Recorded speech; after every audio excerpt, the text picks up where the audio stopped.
करदन्तिमुखम् भुजगेन्द्र सुसर्पगदाभरणम् गजनील गजेन्द्र गणाधिपतिम् प्रणतोऽस्मि विनायकहस्तिमुखम्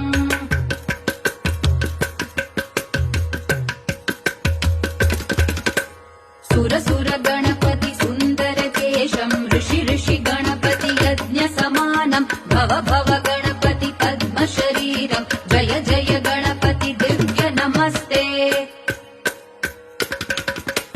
गजमुखवक्त्रम् गिरिजापुत्रम् गणगुणमित्रम् गणपतिमिषप्रियम्